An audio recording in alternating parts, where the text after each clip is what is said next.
Hello everyone and welcome to another episode of By the Numbers. I'm your host Richard Lewis. Joining me as he always does is Duncan Thorne Shields. Sam's pressing the buttons and I hope you all had a good Christmas. Duncan, did you have a good Christmas? Yeah, it was alright. Yeah. Not really that festive person, you know. Not really into... I've always thought family was pretty overrated. I'm inclined to agree. I had a nice one. I was just fucking, chilling around the house. I've got a champagne hangover today. Been helping myself to some leftover turkey, eating. It's pretty good. Yeah. No, here's the thing. Like, I think certain members of your family are cool. It's nice to see people again and stuff.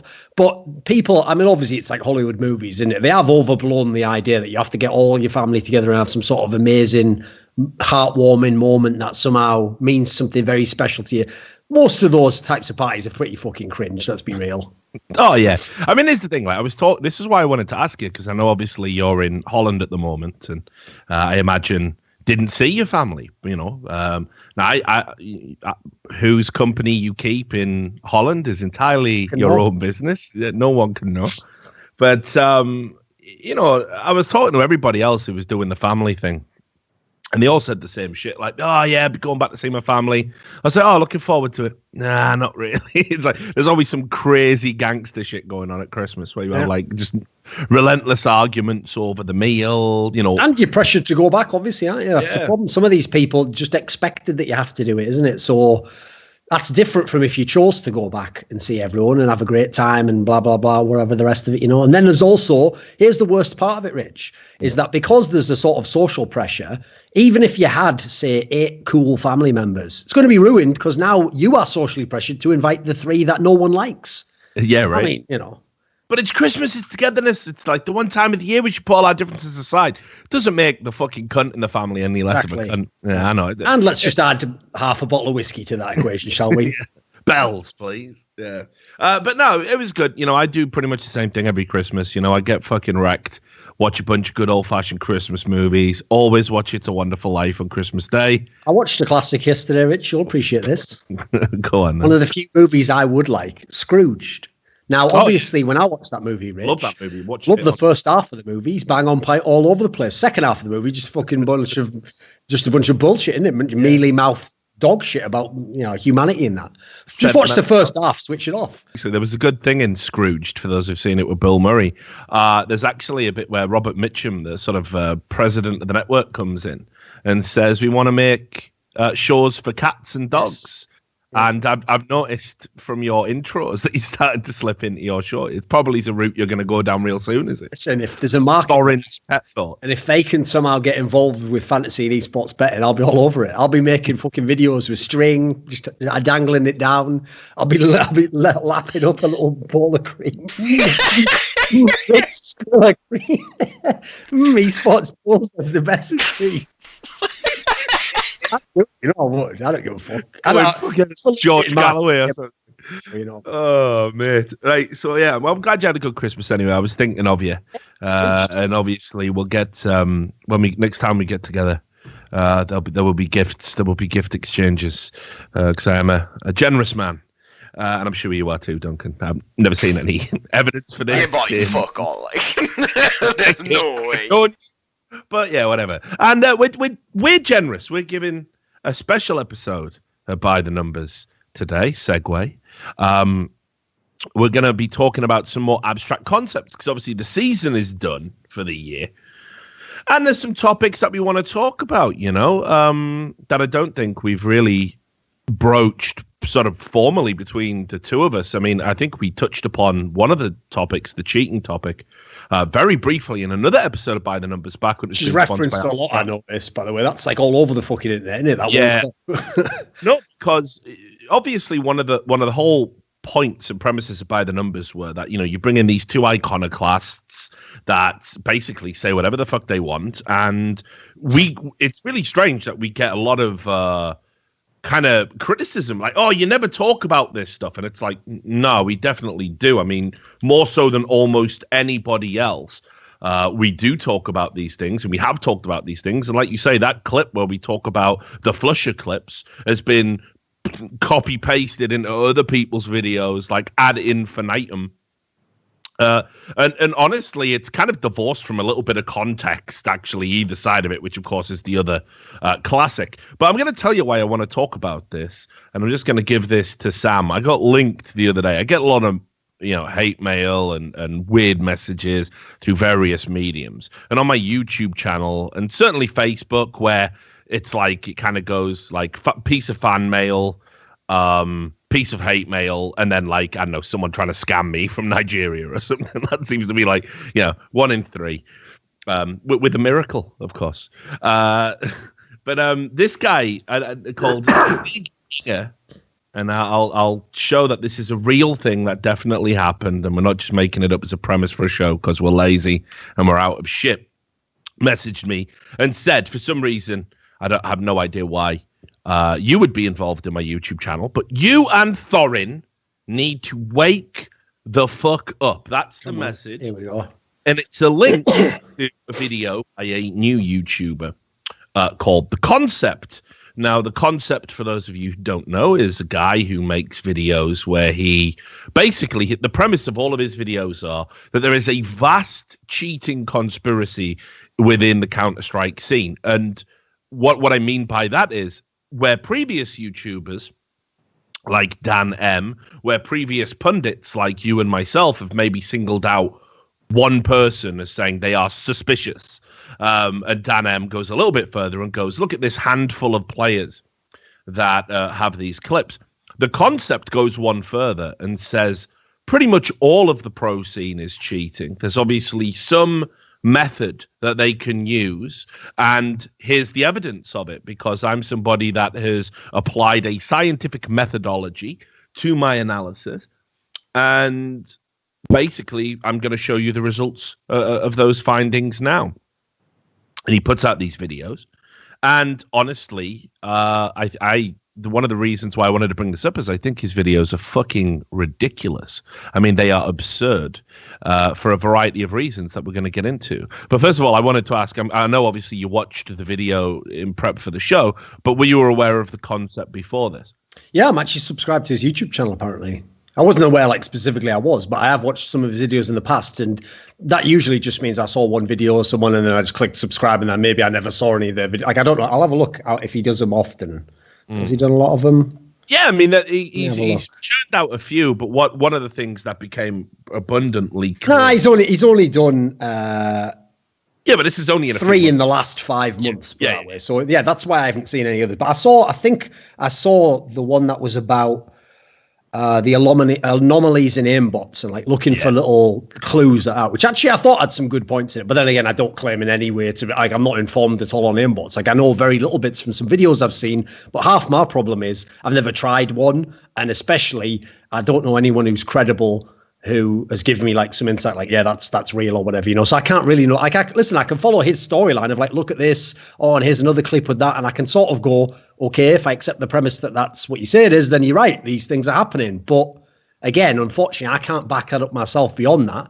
And by the way, just to get this out of the way at the beginning, because it doesn't need to ever be said once again, I immediately lose all interest in having a discussion with someone when it's presented as, unless I have the discussion on their grounds, I am clearly a shill who knows about this and is covering it up. Like, that sort of attitude puts people off wanting to get involved in it, Rather, in fact, as a general tip for people who make these videos and people who want to draw attention to, because I think it's a really important topic, and Absolutely. I think there's some good points in there. I would say this. Don't come with the combative attitude. I get that you're being wrecked by other people trolling you, but don't do that with us. And because you want to invite us in, you want to give us a little breadcrumb that's interesting. And secondly, just focus on small details. Like, the problem all these videos have is they're all like 45 minutes long, and they'll go over the same clip 7 times, and they'll, it's like, mate, pick like 3 really good examples. Pick your best 3 you've ever seen, and then show me in detail why they're cheating and explain every part. Yeah, but don't make 70 examples. I get, this is like a classic problem I used to have myself in content. I would naively think, I've got some really good points. Here's another sort of half good point. I'll throw that in as well. I've got sort of a vaguely good, I'll throw that in as well. And what I thought was that I thought the accumulation of points made it more powerful. Doesn't it? Waters it down, actually. It makes it worse. the best piece, if you ever see like an op-ed, is where it's like one really big point with like a couple of sub-points, but they do such a masterful job leading you through it that at the end you're like, fuck, that was strong. Like it's so well put together. That, you know, that's like a big flaw I've seen in a lot of these makers, you know. Well, so what I'm going to do is I'm going to talk about my own credentials when it comes to talking about cheats. A lot of people have said that I'm you know, not an authority on this. Well, perhaps that is true. I wouldn't say I'm at the same level of authority, for example, as a cheat coder, but I happen to know lots of cheat coders, and indeed on a lot of stories I've worked on, not just in CS. Very often cheat coders will not kind of specialize in one game. There's not really a lot of money in that, and it's a bit of a waste of a very broad skill set. But, you know, if anyone who's followed my League of Legends reporting knows that I've broken stories about bots and scripting. Anybody who goes way back to following my Counter-Strike Source reportage knows that I've broken stories about private cheats that were designed specifically to be used at LAN. The famous one, of course, is Vent.exe. But there were others, and I've worked with anti-cheat coders when I've acquired certain cheats. You know, there's a big game being played when it comes to the private cheat industry. And I think people need to understand this. So me as a journalist, I'm kind of inserted in the middle. I don't necessarily make any moral judgments, but I will always try and do what I think benefits the most number of parties. That's what my reporting is always focused on. So, for example, you will have a cheat coder who says to his buyers, hey, I will never I will always update these, and I will always tell you when a ban wave is coming, and I'll tell you when the anti-cheats are onto you, and I'll tell you when VAC is onto you. But actually, what those guys then do to make more money is they will leak the code or sell the code to anti-cheat makers.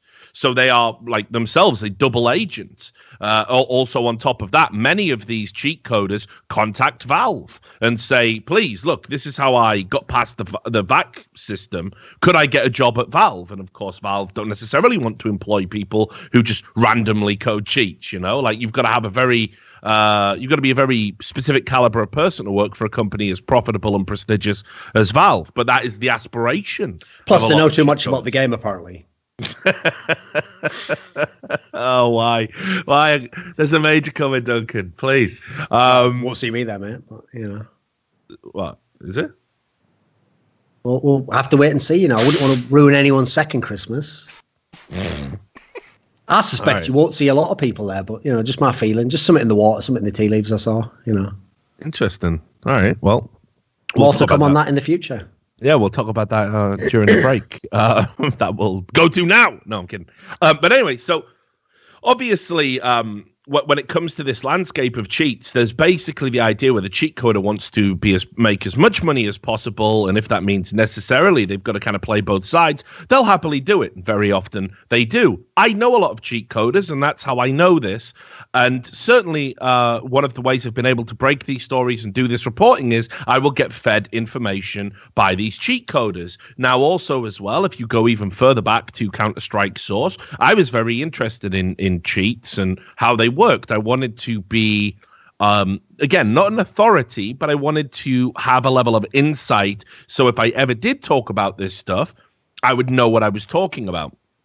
And as a result, I make no bones about it. I've used cheats, all different kinds, be them aimbots, ones designed to bypass LAN, private cheats that you buy, ones that are designed for individuals where they just change the code around. I've used, the old Kartoffel hack, which was what they call a memory hack. It was an old wireframe wall hack. I've used a variety of them, and I've taken stock of how they work and everything else. And obviously, I've never been a competitive player, so I've never used them competitively to gain rank or status or notoriety. But I've used them so I understand what I'm talking about and what I'm looking at when situations like this arise. So with all of that in mind, I want you to keep an open mind about what I'm going to say when it comes in particular to the concept.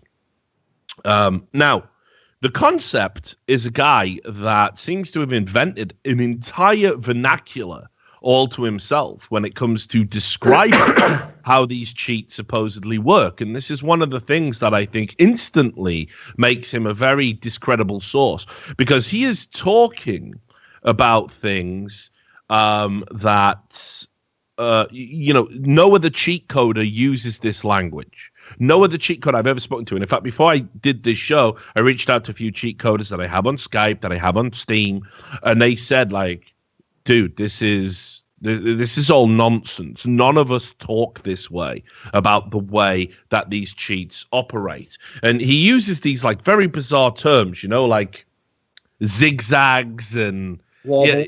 What is it? The wobble assist and just all this. And like, none of this. You couldn't sit down with a cheat coder and have this conversation. So I mean,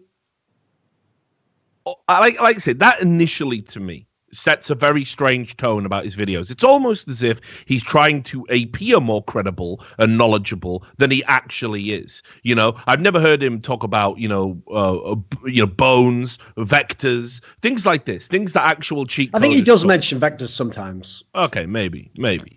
But anyway, so just some initial thoughts just about the way he kind of frames the video, because I know obviously as a content creator yourself, you're very interested in kind of framing and language and Sure. that kind of thing. Well, like I say, I basically already set out the initial points at the top, which is like, first of all, don't ever try to imply that everyone who doesn't instantly believe you and agree is a shill or also part of the conspiracy. Because when you do that, guess what? You seem unnecessarily paranoid.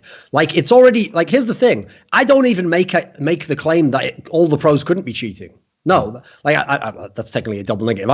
It's not that I think every pro couldn't be cheating. Like, there's a world in which perhaps that is the case, and maybe that's why they're all able to not out each other, and why, there's like maybe even somehow people in the orgs somehow know, and so they don't want to say because everyone cheats anyway, so what's the point anyway? And on some weird level, you could use sort of the slightly counterintuitive logic of, it's like MMA, if everyone uses steroids, then, it kind of makes it fair again, doesn't it? We're all just using the same cheats or whatever, right? Even if that's the case, you immediately are going to make yourself more of a martyr if you just imply that everyone's involved in it. It's not just even 100 people, it's 2,000 people, and all the 10 people who are the gatekeeper influencers in the community, they're all fake as well. Like, as soon as you do that, well, I know, like, I can't know if you know about this, Richard, but I know I personally do not know that people cheat. And definitely, I might have had my suspicions, but I know that's not a fact. So all you're basically doing is saying, look, I have some really good information, but by the way, here's something couldn't be true, but I'm going to make a case for. So already you put me off with that. But like I say, my biggest problem as a content creator is there's too much shit in these videos. I realize this person's thinking,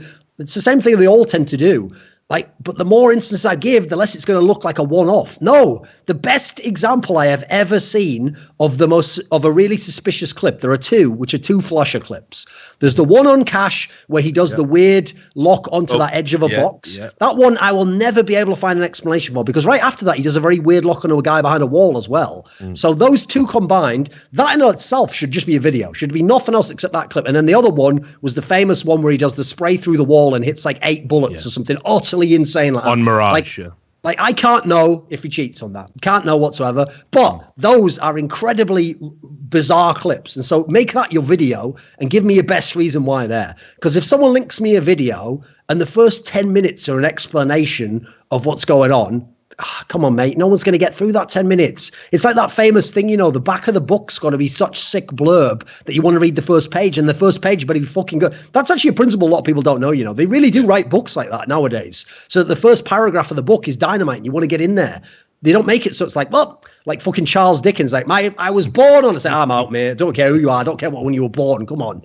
Like this is an old-fashioned way of writing, isn't it? So that's one big flaw that a lot of the people have, because I can't watch the same clips 500 times. Get to the point, basically, It's different when I do a video, because in my videos, I'm explicitly trying to make the one video that you need to watch on that topic. Therefore, I give all the examples. I build up an elaborate thing, In this case, people are going to watch that video because they're already into my personality. They know kind of where I'm going with it. Remember, you're a brand new person. Every video might be the first video I've watched. So if it's got a shit first 5 minutes, I'm never going to get to the potential gold nugget you might have 10 minutes in. And then in terms of the cheating aspect, like the problem with it is, again, I'm not knowledgeable enough to know what's legit and what's not. I can't tell shit from Shinola on this one, So some of them Here's the one thing I will say for the concept compared to anyone else I've seen make those videos. Like I say, one thing I do like about him is he is very consistent. Like once he's built up this vernacular and once he has the concepts in place, he does show those things repeatedly and try to say, look, here's a warble when he aim assisted on the wall. Okay, if I accept your premise, then yeah, you've set forth a really good case for that. The problem is I have to accept the premise. And I don't know about you, but I don't consider myself a sheep unless I can actually know something. Yeah. The most I could do is maybe say, okay, maybe you're like 55% accurate on that. I can't really go much beyond that unless I know what the cheat's like. Like, here's a great way I'll give you for how, because one of the things I'm pretty good at doing normally is whenever you've got a problem that has to be solved technically, right? I can't do that because I don't have the technical ability to make an anti-cheat or to catch someone cheating. So what I did, you might remember this, I actually mentioned it on the episode everyone always links to about was talking about Flusher. I made a point on that show that still to this day no one seems to think is fire. I think it's one of the best points ever made, which is if Flusher really was aim locking like that, like all those early clips from 2014, and the notion was, remember, that he was doing it for a legit reason. It's that his mouse bumped into his keyboard and that's what happened, right? Two things need to happen. One, he must continue to make the same mistake for the next few years because it is not a fluke. It just happens with his style of mouse moving. Have there been Flusher clips like that in the last 2 years? Now, you can make some sort of weird case of, no one cared to look anymore. Come on, mate. People still are obsessed with this shit to this day. I would put the case forwards. There haven't been a whole lot of those clips from, let's say, mid-2015 onwards. In fact, I'd say almost none. So that in itself means that doesn't mean Flusher's cheating, but it means that he had a shit alibi. His alibi doesn't load up anymore. It doesn't work. Then I made the case, if you remember, I had a scenario where you could also prove that he wasn't cheating, but without cheats. And my case, if you remember, was you would get a clean PC that Flusher's never touched. You would put all of his settings in. You'd measure the sensitivity. It'd be all of his gear, 100%. So he could sit down and just play normally, right? And you would just have him play for a whole day, 10 hours, POG, Scrim, CSDM, play like one EPL game or something. And at the end of it, you were recording the whole thing, including POV demos. You would then find the clips that would happen, that would look dodgy, and that would actually prove that he wasn't cheating because I know that I set this machine up so he wasn't cheating. It's actually quite a clever sort of counterintuitive way to show he isn't cheating in a way. Because I'm showing that you can recreate it without cheats, right? Which is the one angle no one thinks to go from. Well, likewise, okay, where I'm leading with this is, here would be a great concept for a video, the concept, okay? Do this. Make a video of 2 or 3 pros that you have never found cheating clips for. Show me how they aim and show me their best clips, the crazy shit where they kill 3 people who are rushing them down on a site or they win an amazing 1v3 where they seem to know where everyone is. Show me those clips. Show me it doesn't have any of the warbles, any of the edge locks, any of the right angle, any of the fucking shakiness. And then show me the clip that's cheating afterwards from a different player. Because like I say, like you referenced actually, he basically gives you a lot of clips that seem to back up what he's saying, but then seems to fall back on the position of everyone's cheating. Now, does really everyone cheating? I mean, listen, that could be the premise, but at least give me the exception. Show me one that isn't. Like, is Forrest not cheating? If so, show me a Forrest clip. Show me he never does the little wobble. And then, by the way, what's great about that is I could even go and check that without being an expert. I can go and watch a Forrest demo on 10% speed and find a wobble and go, I thought you told me he didn't cheat. You know, I could. This is a way without knowing a lot about the game, I could at least disprove your point while not proving something else, if you know what I mean. Yeah, I mean, look, this is what I mean about this whole community that's kind of like risen up about this cheating conspiracy, right? It's got its own subreddit, Vax Sucks. And the people on there's like maybe I would say a handful of people who I think actually do understand the mechanics enough to talk intelligently. I see the regular posters, and generally the clips that go on there are absolute garbage, easily explained, utter nonsense from kids that don't understand the game and are now and see this hysteria. They somehow apply the logic of matchmaking to the pro scene. That, oh, well, hey, I get rinsed in a matchmaking game. Everyone's cheating in matchmaking. Why wouldn't the pros cheat? I mean, it's apples and oranges. Your matchmaking experience, which, by the way, people have a fucking fictional matchmaking experience. The way this game works, with interpolate and Pika's advantage and everything else, you are never seeing how you're getting wrecked. You think you are, but you aren't. The only way to do that is to watch the demo from the point of view of the person who wrecks you. And in our subjective nature of how we play Counter-Strike, all we see is, well, I'm in a smoke. No, your toes are sticking out, mate, and he saw you, but you can't see that from your the best POV. one, if you remember, someone did it recently. It might have been 3 clicks for it was someone knowledgeable. Someone did a video that basically showed how the game, like when it looks like the guy just walks on the corner and he's still moving and he won bullets. Yeah, actually on his screen he stopped like like 10th of a second early. It's just that the way the game updates with the interp or whatever means that on your screen it will look like he was gliding and he shot you.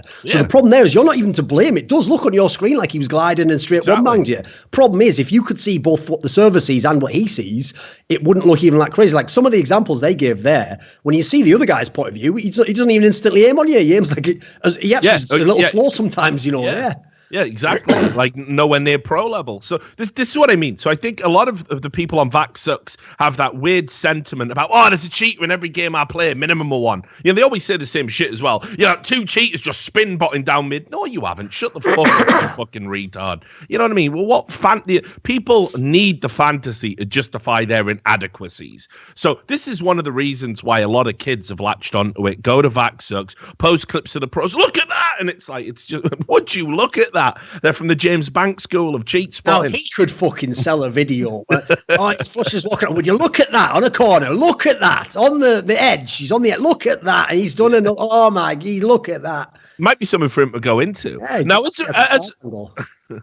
a result of this, right? I always thought Dan M was a very good poster boy for this movement, in the sense that Dan M isn't trying to sound intelligent on his videos. He sits in front of a green screen. He pretends to be in foreign countries, Brazil usually. Oh, can I just very quickly make a side point? Because you just reminded me of one there that I'll forget otherwise. Just another tip for people making these videos, right? I actually take this topic very seriously. If these people are cheating, I do want to know, and I want to know exactly how, and I want us to be able to get to the bottom of it. So here's a quick tip for the people making these videos. Don't put fucking memes in the videos. Don't make a joke out of it. Don't be sarcastic. Like if I saw a video that was about very seriously why 9/11 was an inside job, and then it was all like jokes and memes, I would be like, I'm out. Like, why aren't you taking this topic seriously if it really is a topic where you know who committed this terrible offense and did something absolutely ridiculous? Why would you be putting jokes into that? Like you actually are watering down your own material again. I like how 9/11 was your go-to example. Yeah, because I'm giving an example of something that's a very polarizing, hot-button topic, Yeah, it certainly is. But look, so I like Dan M as sort of, because he doesn't, like when I watch his videos, like he just, he's on the gear. Look at this. How do you explain this? This is weird. And he only really started walking it back. Well. This is weird. I thought you were the guy explaining to me if the cheater. Fucking hell, that's weird. Yeah, right. But that's what I mean. At least he wasn't trying to be the authority, right? He was just saying, here's some weird clips I found. Let's have a laugh and a joke about it. I'm sat in front of a green screen. I look like fucking Bennett from Commando. Like, that's all you need to know. That's all you need to know, right? But unfortunately, what the concept has now done, the concept has turned up, and he's trying to make his delusions sound weighted in some form of science, and they're not. He's recycling the same old clips. He's watching a lot of them with a different configuration in the game, which I'm always dubious about as well, because... What do you mean by that? So he tells you at the start of his video, put these settings in so it shows the true flight, and it's like, guys, a lot of the people that call out these professionals, they're watching on a stream. A lot of these clips come from a stream. And then this is something that I was going to get into later, but it's a good point to bring it up now. I think we've got to accept that maybe, just maybe, the way we watch the game, the way we watch Go TV, when we watch it in a stream or whatever, just maybe that isn't an accurate representation of what is actually happening in the moment of the game. That's why I've always thought it sucked we didn't have any POV demos, unfortunately. Yeah. And I think that's an important thing to talk about. Nobody's ever really sort of broached Valve on the subject. Well, that's one of the reasons why a minimum thing I wanted Valve to do is at least record the fucking demo. For a start, we'd get better clips as well. We'd have even better videos, wouldn't we? It's not very big a ask in this 2017. So I think that's something that nobody's ever just sort of willing to just accept the premise that yes, some of these clips are indeed strange, but they're all of the same strangeness. It's always, a crosshair moves over somebody else. I mean, I saw a few that I was amazed weren't instantly clipped, where a crosshair seems to like just snap onto someone and then a player moves it back, and it's like, is there something in the game that's making it happen? Is that an accurate representation of the game? You remember that clip where Fallen had the scout shot on Cobble and they slowed it down and people would go, look at that robotic right angle. And then people could just replicate that in their own games and they take it from a demo even. By the way, I will just say that's a perfect example of one thing I am actually in like sort of solidarity with the people who want to point out cheats is that it is made a lot harder by the fucking morons who also don't know about cheats, but just know no one cheats. And so famously, if you remember, I did a tweet about that exact example where I said, rather than just telling me that is possible to replicate, fucking replicate it. And you know what most people said? Why don't you replicate it? They're like, I can't handle this. Please. I've never made the premise, have I? I'm claiming it can't be done. So why would I attempt to recreate it? Why are people so whack, Rich? Right? I can't help you with that, mate. You've been asking that for a long time. So look, we'll come back to this in a moment. But this is actually quite timely because the guy who has been accused of cheating, and in fact, for me, I look at him as the touchstone, the watermark, the fucking catalyst, whatever you want to say, for all of this cheating hysteria and allegations. Flusher, and you recently did a reflections with him, which I watched. I got through it today while I was in bed still. And I think it's really interesting that he sort of hasn't, I didn't notice anything more elaborate about the excuses or, and me and you in the back of our mind, we know that those clips are the most dubious. The one on Cash for me, because Coin, the cheat coder, showed how that is like the one little part where an aimbot would snap there because of the way that it renders the models in the game. Something that's now actually changed because of the way Valve has altered the game. But that clip for me was never explained to a degree of my, of satisfaction. People saying, "Oh, he was just pre-firing that spot." You just would never pre-fire that spot. If there was a guy boosted in that spot, you would be shooting him in the toe, or the knee. It wouldn't be a place to pre-fire. You would definitely raise your crosshair a lot higher. What that crosshair did do was fucking line up with if somebody was running from that hole, that's where it would lock up to. Now that for me is a clip that I'd be willing to say, sure, that's very, very suspect. And when you combine it with one or two others, I would certainly say this player warrants being monitored. And the fact that Flusher has never been able to explain why these clips exist in any satisfactory manner is also concerning. But none of these things in their own right are A, enough to condemn Flusher as a cheater, or B, enough to imply that there is some ongoing issue with pros cheating. But by the way, that does actually lead to the one point I have always stood by on the cheating topic, which is, by the way, even if the Concepts video was 100% right, and this actually shows that these people are cheating, we won't be able to go back in time and put a cheat detector on their PC and catch them. So by the way, they're safe no matter what. So everyone in that video, you're taking home all your majors, you're taking home your fucking titles, all the rest. The point is, though, we'd have to catch them at the next event. And that's where I actually am worried about the cheating issue, because whether or not you think any pros cheat now, I can tell you right now, in terms of actually being willing to do anything like record people's hands or put special software on the machines or let you record POVs and everything, no tournament organizer or Valve gives a flying fuck about this topic. They've all decided that they aren't cheating, that they wouldn't do it. They all have all the circumstantial reasons, and they are not doing anything about it, and they won't be doing anything about it either. Like, if these people can cheat, congrats, you just win in CSGO. You're going to get to cheat forever. It will never be stopped. And that is the sad thing, actually, because I would at least like it if Valve went a little bit further to fucking do something about it, Well, you see, now this is where I definitely disagree with what you're saying. And I don't know if it's because we have a different insight or we're involved in different conversations.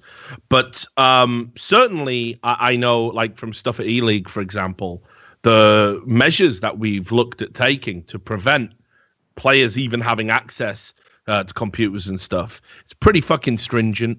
For example, it'll be and this links to what the concept says. He does a whole bit at the end of this video we got linked to, where he talks about how, pretty much echoes what you were saying, like nobody takes it serious. People will be able to cheat. No one's trying to stop it. Players can just turn up and put a fucking USB into a computer. And like the reality is not like that at all. So first off, I think most tournaments these days, and this is something that, Riot Games even do it in League of Legends. Players get, they have to specify in advance of a tournament what type of gear they want to use, keyboard, mouse, and they have to say in advance, and they get a brand new unboxed peripheral or set of peripherals at the event, and then it is given to them. They set up in front of an admin who's watching. Now, sure, this is the one area I will say this is admin's watching 5 people at once, is he? Yeah, well, no, this is what I will say, that this is the potential issue. Well, but that's it, Rich. If they can cheat in a mouse, then all they need now is 1 misdirection, 2 sleight of hand, and boom, they're in. Yeah, okay. But what I will say is I know that because of the sort of levels of, how should we say, diligence that you put up, people are all like super paranoid about this. Nobody wants any cheating to happen at any events. That, generally I've even seen some admins do this. They will watch each player set up and they will tell them, like, stand back from the PCs, don't put anything in. And even then, you've got to think that this is a PC that's almost hermetically sealed. The tournament organizer has it. It doesn't have access to the internet. Now, I did talk with a very prominent cheat coder. They said that while they didn't have the level of expertise to do it, they have talked with people who are still confident that even in that setting, which this sounds crazy to me, they could get a piece of software onto a mouse or a keyboard or the machine, that even in this hermetically sealed, away from the internet environment with brand new peripherals going in, they'd be confident of somehow finding a way to crack the code. I've never talked to a coder that claims to be able to do that. So that in itself gives me a lot of hope that the measures we have at the moment are sufficient. Now, also on top of that, we're at a stage now where we're starting to mirror things that happened in Korea to prevent match fixing. You know about this from obviously, the Brood War era, mobile phones being taken away. Metal detectors, the metal ones being used to make sure you're not carrying other mobile phones or flash drives or other peripherals that could be used for the purposes of cheating. One of the reasons why tournaments get delayed, and I don't know if people know this at home, when you do Steam authentication, you log into a new machine, the players get the authentication sent to their phone because they've got the Steam app. So they sit at the PC, the admin's taken the phone, they log in, they have to get the authentication code back. The admin gives them the phone, watches them open the phone, take that authentication code, and then type it in. And this obviously, and you've got to do all this within, like, I don't know what it is, like a 15-minute window, or you have to start the process again. And they do this one at a time. So you can see immediately that this idea that tournament organizers don't care about this, it's a fucking myth. I said within the context of doing these extra things, though. And I'm not talking so much about you as I am about the video, the concept where he literally at the end says, tournament organizers, it's like it's just a laissez-faire fucking approach where people can just rock up and plug stuff in. Now, I have seen clips online where, players, for example, I think Bialy has been able to just plug in a phone, it appears, like just charge his phone up. That to me is outrageous and hugely concerning. And if I was a tournament organizer, I would come out and I would address that and say, yeah, that is a fail on our part. We're going to redouble our efforts to make sure that never happens again. So I'm going to tell you another interesting tidbit of information, because this is how serious they take it. And this is how far back anti-cheat measures from tournament organizers goes. Now, I told you I used to work for a company called Heaven Media, and we ran a tournament in Vienna, Mad Catz Vienna. It was a white label tournament. We ran it. Mad Catz sponsored it. And I remember... I can't remember who Scream was playing for at the time. Was it? I think he was just in like no. I think this was actually when it might have been his first tournament for Titan. You might be right. Yeah, it was very games actually. At the time, games at the time. Yeah. So he turned up and he had a monster game in one of the games where he hit something insane. Like it was a 90%. Yeah. And immediately, because we were getting all of the stats read out to a server, an admin said a 90% headshot rating over like 30 kills or whatever it was he dropped I think it was on the old Inferno. That's incredibly suspicious. And they immediately went and looked at the computer he was logged in at, went through it all. They took I think the way we did it was the cloned hard drives, so it's like a moment frozen in time, so anything that's on the system you can look at as well. They went through everything. They went through the mouse peripherals, they went through the keyboard, and we did all this without him sort of knowing what was going on, because we didn't want to tell him, hey, you've got this really wild headshot rating. And as a result, we're just going to check just to be safe and sure. And we couldn't find anything. And lo and behold, the next game came around and it was a pretty good headshot rating in the next one, 72% or something. And it was just one of those games. Now, obviously, tournament organizers don't want cheating to be going on at their tournament. And I think one of the things that never gets talked about is the measures that people go to prevent it. And also on top of that, how Valve are sort of complicit in these measures. They actually know what tournament organizers are doing when Valve are involved directly with a tournament. They're not involved with all of them, but certainly at the majors, Valve want to know what your your anti-cheat measures are and what you're doing and to establish this safe environment. And also on top of that, I've had an email for Valve for many years where any cheat development, any backdoor exploits, anything I find trawling forums or getting sent stories, I immediately send to them, and they reply to me every time and say thanks, and I know they implement it. And I've seen the benefits of that implementation in the VAC waves, so they definitely do give a fuck, and they definitely do try and do what they can. It's just I think people need to understand that in the whole process of cheat versus anti-cheat measures, the cheater by definition is always ahead. The anti-cheat measurement is always reactive in its nature. I've got a question for you. Sure. If the major had $1 billion prize pool, do you think they would film the players so you could see their hands, you could see all the movements they do? $1 billion prize pool. I mean, I don't even think it's about how big the prize pool is to sort of determine whether or not that's warranted. One of the, this is another myth that, for example, if we filmed hand movements, we would see it when cheats were being used.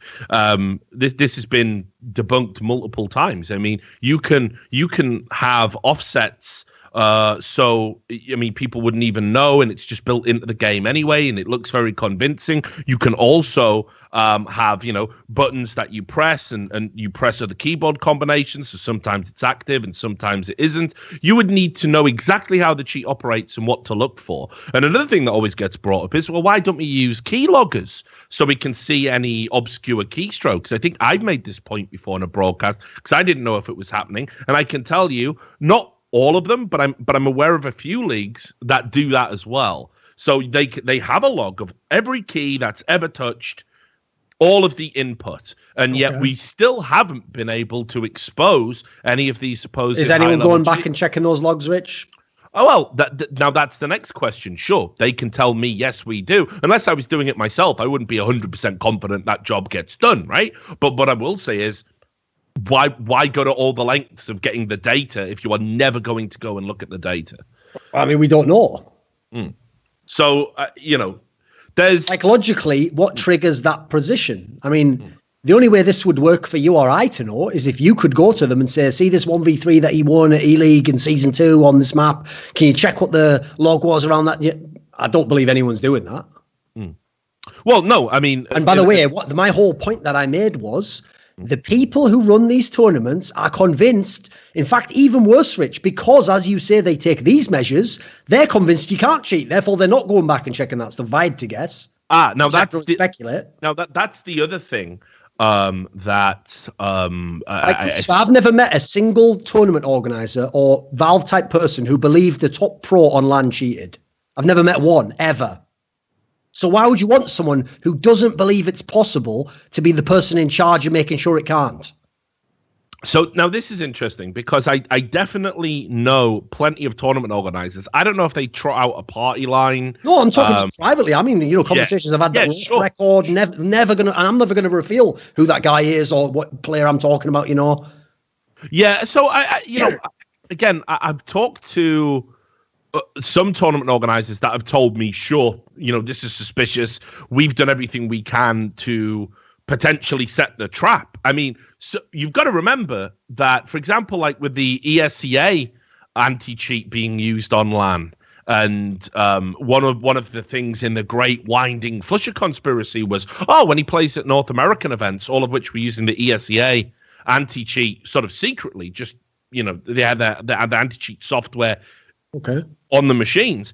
People would then point to Flusher's statistics and go, oh, look, he's not performing as well at bloody American events. That's a coincidence, isn't it? And I had many pro players say that to me. It's an American event, so Flusher will play bad. And I think eventually there was some American event that blew that theory out the water. But certainly, if I remember the Aspen one, I think was it Flusher had a particularly poor one. Yeah. So anyway, I think I've talked to tournament organizers that have literally set, they're aware of the noise and the chatter around a player. ESCA did that. Do you remember when they came out and said, oh, yeah, we've got this new revolutionary anti-cheat measurement we're going to start using at tournaments? And everyone was like, why the fuck have you told people about that publicly? Now all the pros can sort of change again. Well, the thing is, they'd already piloted it and they'd done it at the previous 2 events without telling anybody.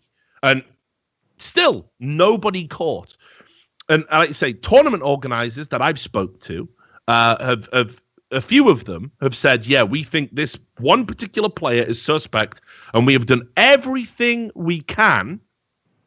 We have literally laid a trap, and they've come through with flying colors. So they're either super smart or super paranoid. There's a team of people perhaps people even inside our own organization. And once you start going down that rabbit hole, that's where I've got to take the Brexit and say, no, I can't be part of this because it gets conspiratorial in its nature. And this is a final point to talk about the Valve thing. You're right about one thing. This is definitely true.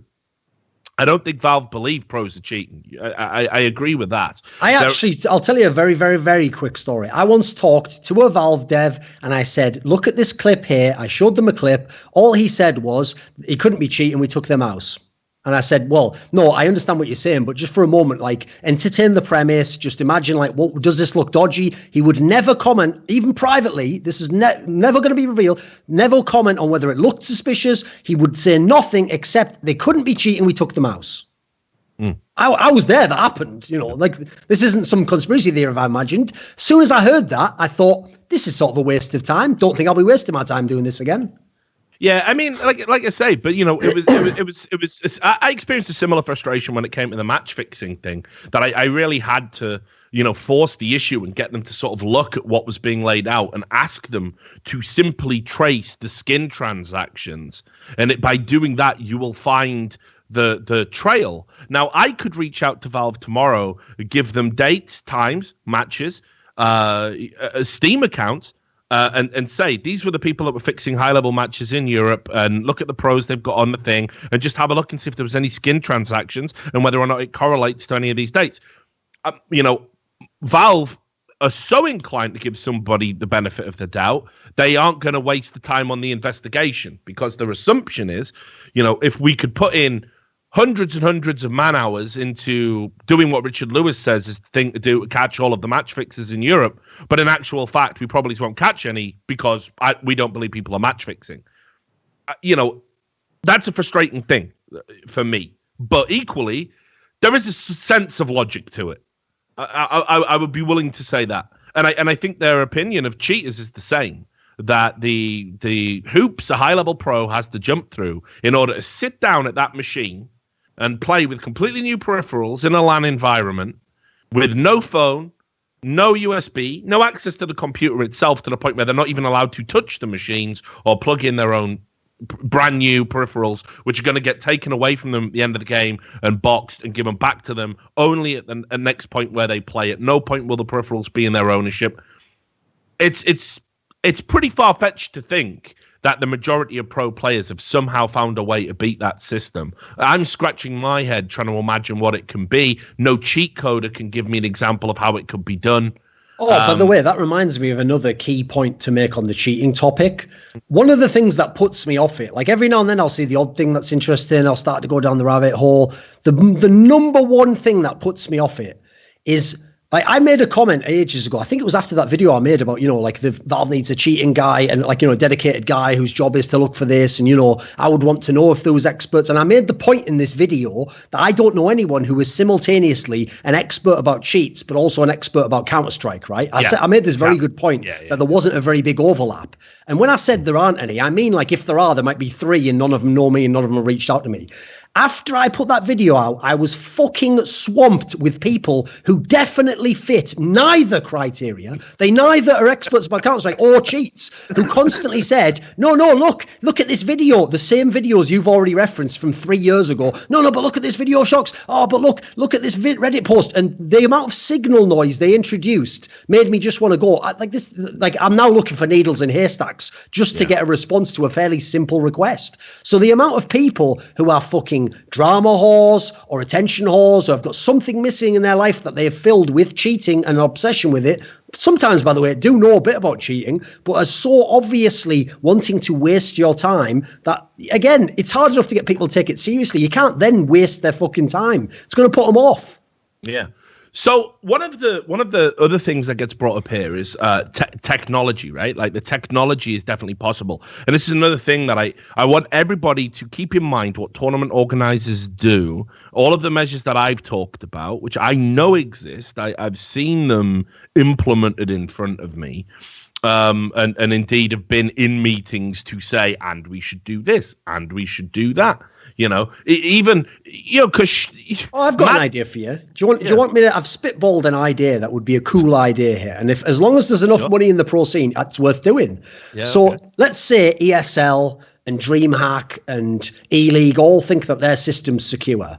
Here's what you do. You have a challenge. You know what DEF CON is? Do you know what these different they're what they do at these conventions for real hackers. And I'm not talking, by the way, about like malicious hackers. Some of these people are just people who are either curious or experts in security systems. So they're not necessarily maliciously hacking you and stealing all your shit and fucking your PC up. They just want to know, can I break the security? In which case, some of them then even work for the security person. They want to update it, and they're just super nerds on the cutting edge of security. They will have contests at these conventions, which is like, right, this brand new phone's come out. It's got this security that no one's ever broken. How fast can we break it? And by the way, in almost every case, because you've got a room of like 50 super fucking genius nerds, they'll crack it. It might take them 17 hours of coding and, different people teaming up to patch stuff and attack it a new way and come up with ideas. But eventually they'll break any security, right? Do that for a tournament. All I want to see is, can someone go through all these checks? I'm talking about a really, really knowledgeable super hacker type guy. Can he go through all that? And at the end, show the guy on the computer, look, I'm cheating now. Yeah, but you're in our system. I got through it all, didn't I?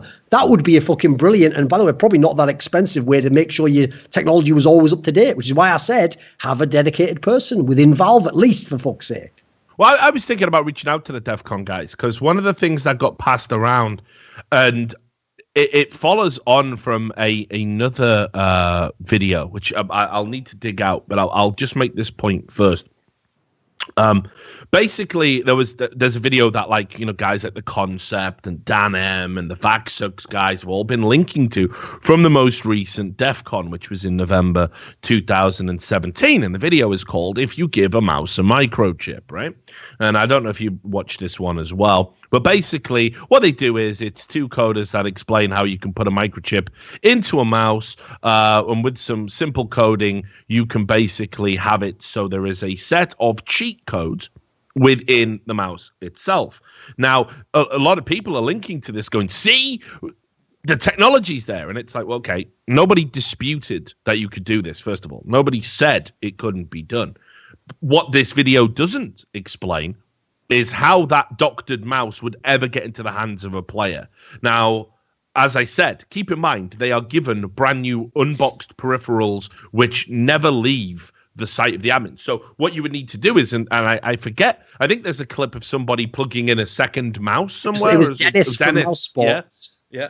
I might even have been at an E-League event, if I remember rightly. So could have been, because it was that weird angle. It's a bit further over. Yeah. So, where you see Dennis apparently plug in a secondary mouse. Now, obviously, again, that shouldn't be happening. By the way, just so we're sure we are real people, okay, and this isn't just like we're not just spilling some company line.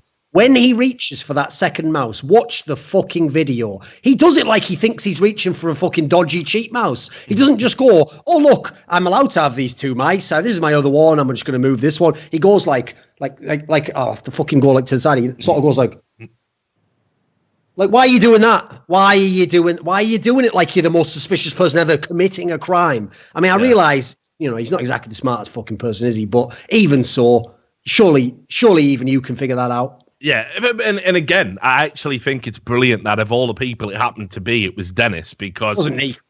Yeah, exactly, right? Because Dennis definitely wasn't cheating. I mean, if he was cheating, he wouldn't be getting kicked. Give him credit. Maybe he's so bad at the game that even with cheats, he's that fucking inadequate. Like, he's so bad that he's so shit at the game because he misses so much that he drags away the cheat crosshair and it just never lands on him. It's trying to drag against him with the aim assist, but he's just too good. Oh, and there you go. Good news. It was ESL Sao Paulo, so it wasn't an E-League event. So it's all good. That's fucking locked down. I'm sure that's secure as shit. There's probably nothing could go on at that tournament. I fucking hope so. But look, so anyway, this video, which I'll get Sam to just sort of, have in the background while I'm talking about it, so you guys can go and check it out yourselves if you give a mouse a microchip. Now, in this video, as I said, they show pretty much what we've known anyway for the longest period of time, that you can put into a mouse's memory, a set of cheats, that it's entirely possible to do. But what isn't broached in this is sort of how the mouse would ever get into the hands of the person who wants to cheat with it. And secondly, some of the cheats that they actually coded into this, because it's Doom they use as an example, are obviously not the kind of cheats. It's actually cheats from within the game. So it's like, the infinite ammo hack, or the infinite health hack, or the invulnerability hack. It's stuff from within the game. This would be, so it's not quite the same. Obviously the principle's the same, but it's not the same as having something that sort of injects itself into the game and then isn't using sort of commands from the game, native to the game, that anybody can sort of type in or whatever, So definitely can be done. No one's disputing that. And there was another post, if I remember rightly, there was another person who said he'd spoke with a cheat coder who had been approached by a professional Counter-Strike team, and they had been asked, could you put cheats into a mouse, and would you be willing to do this? And this person said that they said no, they wouldn't, but they were certain that this team, who they wouldn't name, of course, would definitely be asking around. And that, to me, seems to feed into the more, SK were cheating all along, Luminosity were cheating all along, that hysteria, which, again, I will not buy. I will not buy into that. I will not discredit the greatest CS team to CSGO team to exist by sort of feeding into the, Cold Zero came from nowhere and was suddenly good, wasn't he? And yes, like with all good players, there are one or two clips that are suspect, but certainly nothing in line with Flusher or that moment with Shocks where it goes a bit doolally at Dust 2 Doors. So you can go check this out for yourself, that if you give a mouse a microchip video. And it's definitely possible, but what isn't possible is getting the doctored mouse into the hands of a pro. Think about the reality here, what would have to happen. First of all, how many mice are you going to put these microchips or these memory hacks or whatever you want to in? You would need to have an exact replica of the mouse that you're going to be given by a tournament admin. You could only possibly carry one on you. I mean, where you would put it to switch it, I don't know. Because what you would have to do is switch it while you are at your PC with the admin there, do the old switcheroo, stick it up your ass or the smuggler's pocket or wherever the fuck it goes, and then you would have to play with it, and the admin would have to come, put it back into the box at the end of the game, and lock it away, and then they would unwittingly give it to you again at the start of the tournament. And that would be the only way you could realistically cheat through a tournament with something that was in. Do you want to know a cool idea I've just had? So another thing I've done as well when I've been trying to think through the cheating topic is one thing that frustrates me is, like I said, it doesn't matter if tomorrow we actually got the perfect anti-cheat that meant you can never cheat. We could never go back and arrest any of these guys. Like, they're all got away. Yeah. Here would be a cool idea. There's only 2 majors a year. A mouse costs $15. How about every time a major ends, we take all those mice, you never get your mouse back once the major's over, and it goes into some sort of storage. And then in history, if we ever find some sort of mad cheat, we'll go back and check all the mice. Oh, he was using it in this tournament. Yeah, I mean, but by all means. I mean, here's the other thing. Because who would have such an attachment to a readily available sponsor mouse that they can't give us their mouse? I mean, here's the thing, though. Didn't I think some players have actually voluntarily said, like, keep my peripherals, you know, like, or some have even come out and said I change them after every event. This is verifiable. Not flushing the fans. But bizarrely, he said he had a lot of sentimental value in that mouse. So look, anyway, back to the concepts videos, and then we'll talk about some more broader stuff. Sure. So the concept does this bit here, and I want to watch this because with everybody on the stream, but I think this is important, and I hope the concept. He might be a likable guy. I just think his videos suck ass when it comes to trying to explain the whole cheating thing. As I said, seem like one of the more reasonable people, though. I have to say, no, absolutely. Well, I mean, you see, he's reasonable. It's like having a conversation with like somebody, and you don't know they're a flat earther, and then you hit the point where it's like, shit, you are woke. What's that? Yeah. What do we do again? No, now right. And you don't go. Anyway, keep going. No, but you know what I mean. Like, and then suddenly it's like, well, how do you explain the photographs from space?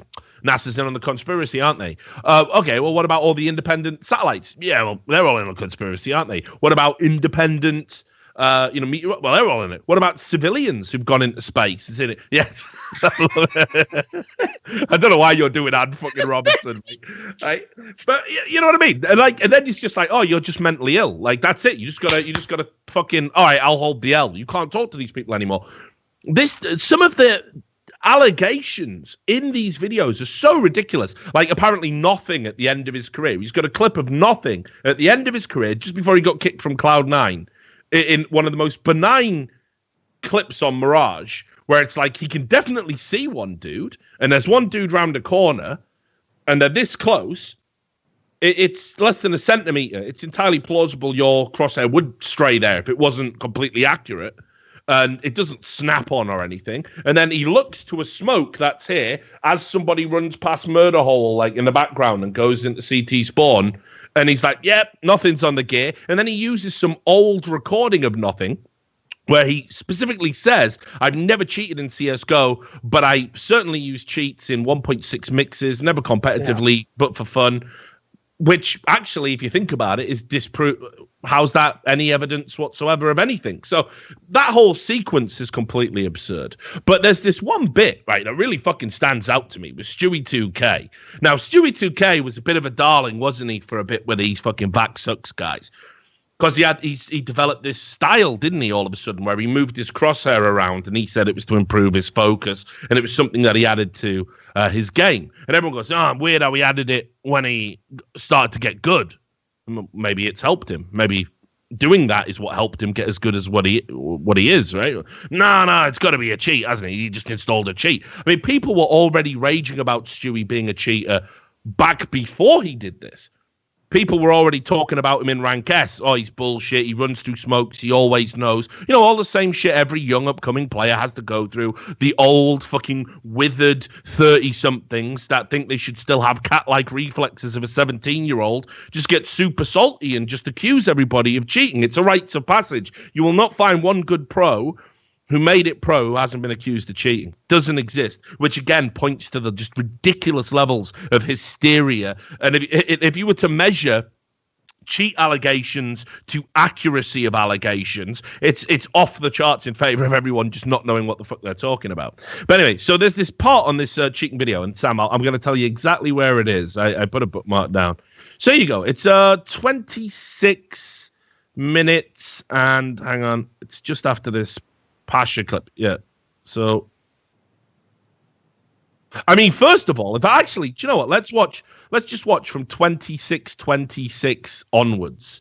And so I'll advise you do the same, Duncan. I'll just pop the video in the group chat again. So we're all going to watch this together. Concept. Please don't DMCA us. This is obviously for the purposes with commentary and everything else. What time was it? 28. 26:26.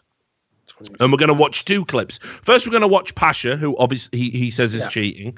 This is a man who threatened to chop off his own cock. His words, not mine, if anyone on his team was cheating. And Pasha loves his cock. I'll tell you that for free. So he definitely doesn't want to chop it off. And he's the only pro I've ever heard make such an outlandish bet. So good old Pasha, you know. But we're going to watch this Pasha clip, which, by the way, is absurd to even accuse this of cheating. You're a pro. You've played Cobble a million times. You would definitely check this corner, even if your crosshair's edging towards it. This is Pasha. Pasha's not cheating. I know. It's not about knowing him as a person. It's just knowing from how he plays and think of the slumps and the runs of form. He's not cheating. But anyway, so there's this. And then there's this clip afterwards with Stewie 2K where Stewie can see his gun and his foot. Just watch. Right. Anyway, but concept. Don't DMCA us. We're giving you a lot of attention. You'll probably see a spike in subs after this show. We love you. I'll talk to you privately. If you do, by the way, if you do DMCA this, fuck you forever, and everyone just don't watch the videos and actually downvote them all on Reddit 100 times over. Excellent. Right. So 26:26. Right, okay. 3, 2, 1. Sam. 3, 2, 1, go. Boom.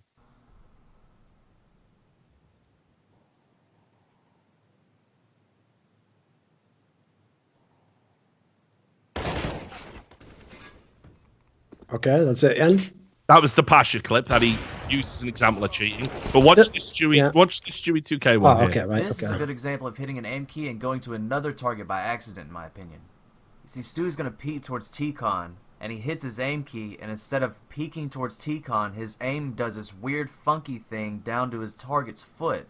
And then he realizes there's a guy there, scopes in and shoots at him. Well, what happened was his target stepped behind the train, like you can see, and he had an assist wobble down to his foot, because the aimbot couldn't see that part of the target anymore. And then he realized he was there, and that's when he scoped in and shot him. You could tell he was confused at first. Right, so just pause it there. Now, I'm going to tell you exactly what happened in this clip. It's Cloud9 versus Godsent. Pronax is actually in a terrible position here, which is typical for Pronax. Now, I'm going to tell you exactly what happened in this clip with my low-level knowledge of the game that I'm constantly told about. So, first of all, Pronax, to get into that position, has certainly made noise. He hasn't walked through a smoke. He will have been there. Stewie has come off the main bomb train. He's using this middle train track here for cover. He's looking around, and you can see on the clip itself, not only does he see Pronax's rifle sticking out, because Pronax is in a terrible spot, and this is what I mean about the subjective nature of the game. Pronax's gun is sticking out. It's about a fucking, half a foot of rifle barrel sticking out. Yeah. You then see his elbow as he turns around to face into the train, and on top of that, yes, you can see that foot through there. You can see that. So the idea that this is what I mean about the standard of clip. You can watch this again. There is absolutely no way that Stewie does not see him. This isn't an aimbot. This isn't a lock-on. This is a human being with peripheral fucking vision seeing somebody. He even goes to move away from it and then looks back, and then he tries to bang him through the train. So this is also an example, by the way, of where, he actually shows it afterwards, right? I don't know why he initially doesn't, here's another tip. I'd show the clip, first of all, without the wireframe and the X-ray, then show it with the X-ray. If you show it without, then, he doesn't actually see, he still shows it with the fucking X-ray. If I can't see him, then show me I can't see him. Yeah. Then show me it's cheating. Come on. And the explanation, he says, is he accidentally locks onto the foot, right? But he doesn't accidentally lock onto the foot. What Stewart's done there is he cannot be certain that he is going to stick his arm, his rifle, or indeed his body. More likely than not, Pronax is not going to move out into the open. He's going to go the other way around and wrap in to train on a part of the map that in Source used to be called Melvin, right? He was going to head round there. So what he does is, in a split second, with terrorists coming all around him, he decides to lock onto the foot and go for a leg shot. Or perhaps Pronaxis took a nade hit, or some Molotov damage, or some fall damage, and maybe get the kill. That is what a high-level pro would do in that situation all day long. That is not an accidental aim lock. And it's like, this cannot be real. It's funny that these two clips are in a row, because this is exactly what I said about don't water down the content. Yeah. If you've got 3 amazing ones, like, for example, I gave you one already, the fucking flusher on cash one. If you've got something like that, don't then throw in one that you're like, maybe he's cheating there. Like, as soon as you do that, like, I agree, in a purely logical sense, it shouldn't matter. They should all be judged in isolation. But that's going to make you think people don't know what you're talking about. Put it that way. Yeah. Well, I mean, that for me is like, so when you add to it, again, this idea of assist wobbles and zigzags, which are terminologies that you will certainly not hear from any cheat coder. The fact that the video is padded out, it starts talking about there's some Overwatch stuff in there, which, again, ridiculous. The other term he uses a lot is angle adjustments. Now, I'll tell you some other stories. Like, a lot of people think Kirby's cheating, right? Like, a lot of people, Kirby's another big example of a cheater because he has this shaky crosshair that he's got. And it's a very unique crosshair. It's a very unique crosshair shake that I've never seen I've seen on one other pro in my entire history of watching Counter-Strike. And that other pro was a guy called Pex. Pex was a Canadian player. Used to play on Team Dynamic with Steel, who were the best Counter-Strike Source team in NA. They dominated ESEA. Used to come over to European lands at Source when Very Games were the dominant force. They even played in a couple of finals against them, including a DS rack event in Denmark. Now, Pex had the exact same thing, and everybody said he's cheating. Look at how retarded the crosshair movement is. How can anybody think this is legitimate? Then I stood behind Pex. I got to stand behind Pex at these European events he came to. And I into that. I was like, no one else has a crosshair shake like that. I'd seen scripts online, anti-recoil scripts that created that similar stuttering movement. And I was like, well, I can't wait to see what it looks like when I'm stood behind him. And this is at a time when it was just row after row of team. Anybody could just wander up behind you, So I was stood there watching him, and he did this thing where he played like he really aggressively gripped the mouse. Like, do you know what I mean? Like, I don't know, like fucking... Which is what Kirby's doing, apparently, right? Yeah, and he would sort of... Claw grip. Yeah, and I was like, fucking hell, imagine how good a player you could be if you would stop doing that dumb shit. Yeah. But it was some weird form. And all of these other players, Steel, by the way, with nothing to lose, who said, yeah, Sabrosa was cheating on one of your shows. He was like, nah, like, just look at how stupid it is. Like, this is why. And everywhere Pex went, he would have to eat that plate of shit about how he was a cheater. But I had watched him play behind him with my own eyes, saw this ridiculous way of holding the mouse. And I'd never seen anybody do it again until Kirby come around. Now, here's what I will say. There is still a possibility that the cart has come after the horse on this one. That, for example, maybe Kirby is using an anti-recoil script, and to mask the fact he's using an anti-recoil script, he deliberately does this stupid thing with the mouse to try and throw people off the scent. I don't think that's very likely. Everybody who's ever followed Kirby's career, everybody watched him come up as a youngster. He's had this style for years. This isn't just something that popped up overnight when the majors arrived. Kirby has always had shaky aim. It's well known in the Danish scene. I've also never understood, listen, I absolutely do agree logically you could be bad at the game and still cheat. But the bizarre thing about the Kirby one is, yeah, it looks fucking weird. I'll never understand why he does that.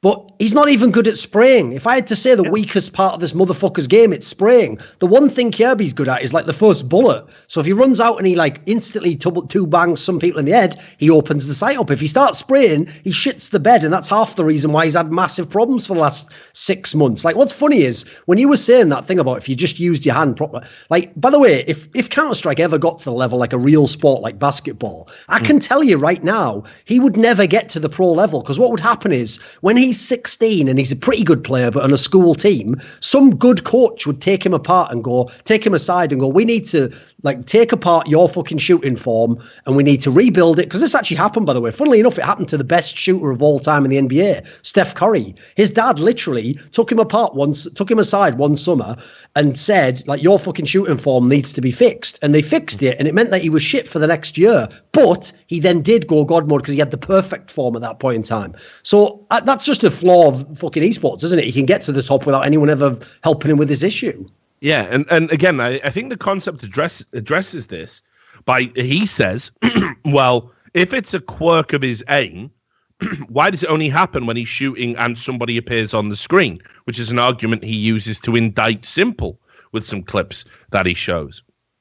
And it's like, well, because that would be the point where you would be trying to adjust your recoil, because that's the time it matters, because you're shooting at somebody, into somebody, and every bullet counts. Now, I'm not saying Kirby has figured out recoil and you know, an extra 10% of the bullets he fires hit to you or I, us mere mortals. That's nonsense. There are limitations within the game. I agree with you. I think if a coach actually stopped him doing that, he would probably be a better player, honestly. I mean, that is definitely something I believe I'm not qualified to say that, but I genuinely believe it. And just so people can see what we're talking about here is, and again, I've heard the argument. I've shown this clip to other people who believe in the cheating conspiracy. They go, it's bloody made by Astralis, though. Obviously, they're just trying to cover for him. They just made him do it, you know? But it's like, this is footage from actual games. So just play this clip here, and Duncan, you can watch it if you want to. I've seen this one already. It's 1 minute 38, but we'll just play it on It's on the Dust 2 when he's at the double doors, right? Yeah. So just whenever you're ready, Sam. 3, 2, 1, go. Fucking hell. Hey, just look at it. When I first took the offer, I was a bit surprised because, as you So, said, I mean, you can watch it again. Just look at that. Look what he's doing there at 140. What is that? You know? Garbage is what it is. Imagine playing with someone doing that and going, fuck it. Listen, mate, if you win the game, no problem. But if we lose the game, I might end up having to do a fucking, Sergeant Pyle out of fucking Full Metal Jacket on this motherfucker if we lose some semi-final of a major because he's doing that shit. Just aim, you fucking idiot. Why are you doing that? Yeah, but that's what I mean, right? So it's like, look, now... and this motherfucker aims like Dossier fucking chills after he's won around. At least Dossier only does that when he's fake jerking off, not actually in the game. Right, he has fucking silky smooth tracking in game. He definitely does, silky smooth. But so here's the other thing with it, right? This is another argument that they can never be explained, right? I'm a cheat coder, right? I make cheats. That's going to be clipped right there. I make cheats. Yeah, I make cheats. I'm a cheat coder. I make cheats. Richard Lewis will not be working the major due to a clip from a recent Twitch stream. Right. So, I'm... Right. So let's hypothetically say that's true. And I've sold him to one Danish kid, Kjærby, right? And he's out there and it's like doing this assist. Mate, this is the worst advertisement I've ever seen, because more often than not, when Kjærby's aim is shaking all over the place, he's not landing his shots. He's not instantly bodying everybody. I remember the old anti-recoil scripts that used to do that. And in fact, I remember somebody linked me to one of them. I'm going to see if I can find the video of that. And so I'll just type that in. But like, he is not getting the kills while he here we go. I've actually got the script. So here you go. You can just play this in the background if you want. You don't need the sound. Duncan, just play it. Have the sound off. Just watch it while I'm talking over the top of it. Sam, feel free to play it as well. Are you 3, 2, 1? Yeah. I'm doing it. 3, 2, 1, go. All right, good. And I got linked this clip basically as saying, look, this is Kirby's aim in a nutshell. This is exactly what he's doing. This is an old anti-recoil script from 2016. But here's the difference, right? An anti-recoil script is obviously designed to make you put all of the bullets into one particular focus. You are not bound by recoil anymore. Sure, you can change settings in it, but generally you will find that the spread is very, very limited. Now, also as well, as I alluded to earlier, Valve have made changes in the game now where certain types of cheat don't even work. I don't know if an anti-recoil script would be affected. But there is just no way that Kirby would be missing these kills, especially the ones at close proximity where it shakes. Think of the logic of that. The cheat is designed to make your bullets stay in a small target area. And the payoff is you shake like you're fucking Michael J. Fox and fucking Muhammad Ali having a game of Jenga, you know? But he, more often than not, in those clips where Kirby's aim goes mad, he doesn't get the kill. The bullets don't land. They don't reg. They're not where he wants them to go. What kind of cheat is that? How can there be a cheat that makes your performance worse off? Like, how? You know, like, what would be the point of that? So it just seems to me there's never any counter arguments to the common sense arguments that are in place. And it just frustrates me that guys like The Concept, guys like Dan M, all the average posters on VaxSucks can never explain why don't the cheats work like they're intended. I will also say as well, if these players are cheating, especially on the scale that most of these guys that you're mentioning say they are, these players are some of the stupidest motherfuckers who have ever lived. Because I could tell you, if I actually had, like, I won't say the best skills, right? Let's say I was like, let's say I'm Rubino, right? So pretty smart player, like good, good aim, but nothing outrageous. Mainly get by on having like good read for the game. Say I wanted to be the best player in the world. I could do it with his skill set and some cheats, and you would never catch me. You'd have 3 clips of me ever, because I'm very rarely ever I'm using it to get one little extra kill in a game. I'm using it in a really important round just once that it looks shit. I'm not using it like Simple does in these videos he's putting, where he's doing it like four times in a same clip, and then he's doing it fucking 20 times in one half. Is he just the dumbest motherfucker ever? Like some of these are outrageous, like, put it this way, the premise you're making is not just that they're cheating all the time and in a blatant manner if you know these few things to watch for. And not only that, nobody else is catching it. No one. Yeah. So, look, I mean, here's where I'll end it, and then we'll talk about some of the other topics I wanted to get through for the show, right? Because, we do talk about the cheating. I don't think me and Duncan need to wake the fuck up. I think other people, you guys out there, the people that they're not doing a very good job of convincing us, but that way. No. Me and Duncan are very open-minded. That's why we've tackled some of the topics we've tackled. I don't just mean in the bedroom, obviously, with Duncan. One day I'll tell the story about the time we went to that bar, Friends, in Atlanta, and got talking to that guy. Madness. But anyway, we are open-minded. Why else would a guy like me ever have approached breaking a story about match fixing? Why would I ever have looked at drug use in games? People being on Adderall, like some of this shit gets presented as being outlandish, but when you scratch the surface, there is something to it. Unfortunately, what has happened with a lot of people out there that buy into this conspiracy theory is that everybody is interconnected. That Valve, for example, it starts with Valve. This is what they believe, that Valve know pros are cheating. And they would somehow allow this, as long as it could never be proven, And I've even been told Valve have had private meetings with these cheaters, the Shoxers, the Flushers, and they brought them into a room and gone, we know you're cheating, it stops today. And that's why Flushers suddenly stopped cheating. But then all of a sudden, Shox is owning again in 2016. Gabe brings him in. I thought I told you about cheating. Haven't I? You've been in here before, haven't you, Shox? Maybe you are thinking of Stream? No, it was you. I know it was you. Scream's not as good looking as you. Also, he doesn't wear that same baseball cap, or he doesn't have the same flair for fashion. all right, but can I just cheat for half a year more? All right, but in 2017, you better be mega shit to make up for it. And that's the last time I'm warning you. And at least let fucking Smiths use them one. Let your brother have a go. Come on, he's getting killed out there. Share around. Are you trying to get the pipe, Gabe? So anyway, obviously, this is an absurd, fiction that the players were told, stop cheating. We know you're doing it. Valve banned some of the biggest names in Counter-Strike permanently for fixing a meaningless game. They do not care about your reputation, your following, anything like that. So there is proof of concept, no pun intended, that Valve wouldn't be... You just got that, did you? It's the fact he's ruined half the conversation. We can't use the word concept. Can't use the word concept anymore, can we?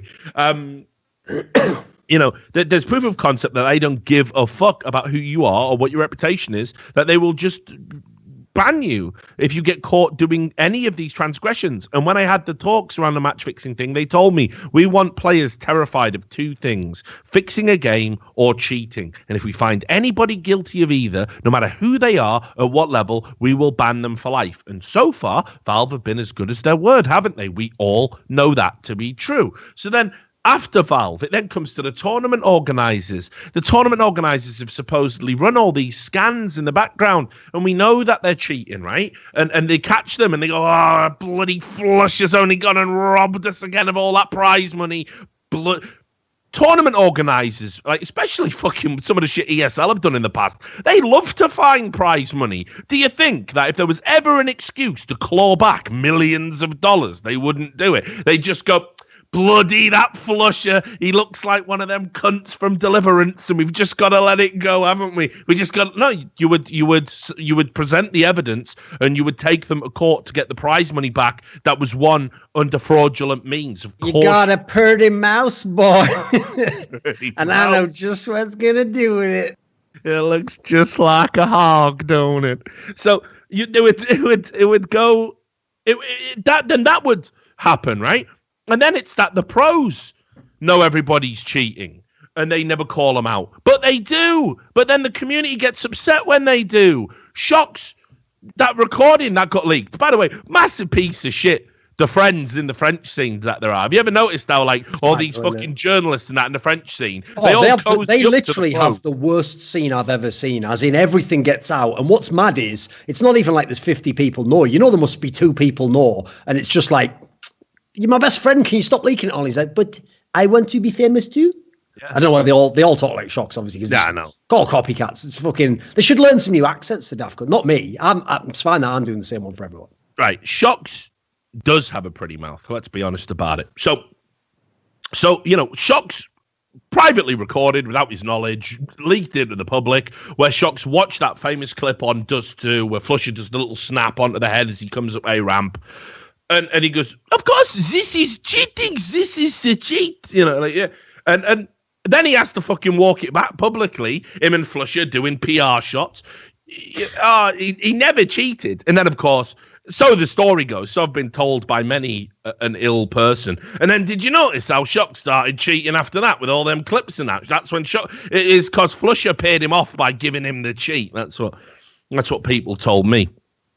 So, players do call out other players all the time. That would be a fucking sick scene in the movie, though. Oh, he comes and meets him and he goes, listen, was a mistake. I will shake your hand. And then when he shakes his hand, he just pulls him in and goes, I want in. Yeah, exactly. I want in. And Flesh is like licking his teeth like he does, right? You know what I mean? It's ridiculous, isn't it, right? Like, so apparently that's meant to be what happened, right? But let's think about it. Do you remember players saying Rops was a cheater and could we not just kick him out of FPL? Do you remember that? I remember that. I remember Rops, this young player from fucking Estonia, having to go and play in the Face It Pro League fucking, room with Bardolph over him going, oh, so that's how you get a kill, is it? Right. You might be cheating, you little rat. How you get 8 kills? Yeah, how have you got 8 kills in a single game? James yet to frag Bardolph, blowing his motherfucking mind out there, while DDK is fucking... What keyboard are you using? What switches are those? It must be... I'll find the magical combination to get a kill. It must be the switches. While DDK is going, I've been reading about psychology, actually, Rob. So anyway, Rob had to put himself through that just to prove he was fucking legit. I wouldn't wish that on anybody. And yet he did it, and then it turned out he was legit, and now he's just balling out of control in mouse sports. They're going, fucking toe-to-toe with FaZe right now, and Rob's is instrumental in that. But I thought he was a cheat. Pros called him out, said he was a cheat. Now they all look stupid. Everybody gets called a cheat by other pros. So don't say the pros aren't calling him out. And then somehow it filters down to you and me, Duncan, and all the other pundits and all the other commentators and casters. And they all say the same thing. Well, bloody think about it, yeah? If there was no... Right, if they told the truth and the whole scene died, what would they do? Mate, I've done fucking Rocket League this year. I'm going to be fine. I deliberately have made it so I can go and talk about any esport. Yeah. My career does not live or die with any singular game. Plus, Rich, I've made this point on my, I think it was actually on the video about Valdig's the cheating expert or whatever. I made this point there, but it's absolutely the case. If you know my personality, right, even if I find out tomorrow that, concept's right, all top pros, like every pro in a top 15 team cheats, right? There's a world in which you could imagine that happens, and then I get told, come on, don't say anything though, like it's all of Counter-Strike, the majors will be done, sponsors will pull out, the game will shrink, etc. I'm not joking. I would say, don't care, go in public with it, going to get them all banned, kick everyone out the game. I would do a fucking Rorschach, no surrender, even in the face of Armageddon. Yeah, of course. Absolutely. And I would, think about the things I've done in my career, the fucking people I've, speared, right? Hang on, that sounds dodgy, right? Don't think about the people I've speared. You didn't spear Aki from Alliance, did you? Like fucking Goldberg. He's here with the spear. He's going for I thought you meant spearing purple Aki. Yeah, I know. When he said if you spear Aki, I was like, maybe. It's purple Aki. He's been around Liverpool. Right. So here's the thing. Think about all the people I've gone after. It would have been super fucking easy for me to get a check forever from big fucking development companies. I could have just got into bed with Riot when everyone was getting into bed with Riot. What stance did I take? Fuck Riot Games. Live and die by that fucking coder. You know what I mean? Now Blizzard have gone mental. Who's coming up? People go, you only ever went after Riot. Definitely not true. Have you ever heard anything I said about the Overwatch League? But you never criticize Valve. Definitely do. It's just Valve are one of the more reasonable developers because they understand the inherent benefit of being hands off. Well, you never shit where you eat, right? No, definitely broke dozens of stories about ESL not paying players, not doing this, not doing that. Why would players cheating be the hill I die on? Flusher, I just can't quit you. So why the fuck would that be it? I love all you pros so much. I'm just going to keep your little secret. Fuck off. None of it makes any sense. The conspiracy from the top down doesn't make sense. It just doesn't make sense. The Illuminati makes more sense. The idea that Beyonce and Jay-Z are... the idea that Beyonce and Jay-Z are doing satanic rituals, right? That makes more sense than this. Right, and then the final point about cheating, and then we'll talk about the other stuff, is... sometimes you've just got to take the fucking L and realize your allegations are stupid and you are stupid for making them, right? So here's another clip, Sam. I need you to get your production hands dirty and Duncan, you can watch this. You might remember Crystal, right, with a K, right? And he when he was playing for Penta. Now, Crystal's an interesting case because, first of all, he's German. And it's like that episode of The Simpsons where it's like, but of course we know about candy. We are from the land of chocolate. Well, it's the land of fucking cheats. I thought you were going to go with, but no one who speaks German could be evil. That was another good one. Yeah, also straight fire. But now anybody who played Counter-Strike Source, it would just, right, you would get those games on IRC and it would be server on, ultra high, 5v5, DE, and here we go, and you would get 3 rounds in, and you would just be getting banged through fucking mid doors, with a scout or whatever. Everybody knows the Germans love to fucking cheat in Source, and probably is beyond and in other games. And Crystal was, when he was a young guy, cheated, and he admitted it, and he owned it, and he's owned his mistake, and he's always talked about it. There's an interview in my YouTube channel if you want to go and find it with him, where he talks about it and how it was stupid. He did it to make a name for himself. He's regretted it ever since. But he's gone on to be like a decent player. He's had a pro career, played in majors, all of that stuff. So when Crystal came up again with this, right, and there was this allegation on Mirage, and again, I'll let you just watch the clip. It's 6 seconds. It's badly recorded, but just 3, 2, 1 it for me, Sam. All right, 3, 2, 1, go.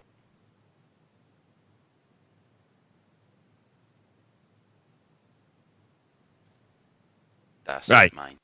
And you see that zigzag, right? Or wobble assist, or Mr. Blobby assist, or whatever the fuck it is, right? Now that made it on to the CS Go subreddit, which is very rare for allegations and clips like that. Usually they delete them. In fact, that might have been one of the things that made them a bit more vehement in doing that. And then, lo and behold, because they're German and they know they must film everything lest people accuse them of evil deeds again. Here it is. Here's footage from behind Crystal after the witch hunt. And you can see, you can skip the intro. Just watch it. Just watch it all. Again, you don't need audio. And you will see that, first of all, they've even put the calls on there, which is something that's always missing from these cheat videos, by the way. Point shouldn't need to be said. Just watch his hand. Oh, look. What do you know? The movement perfectly syncs up with what's going on screen. Just look at it. Look at it. Look how perfect it is. Even in slow motion. And then again, a close-up on the hand. And there it is. Back and forth, back and forth. This was a cheat, people. Well, this was a clip, sorry. People were saying was undeniably cheats. They were saying that this is absolute proof that he is cheating. He's died. He's had a die. Crystal's got him. And over the top, ridiculous about it. So, dead. The final point is that, do I believe pros are cheating? Yes, I believe 1 or 2 pros are cheating. Yes, 1 or 2 pros are cheating. Probably right now, level pro who is cheating and is desperate to get away with it.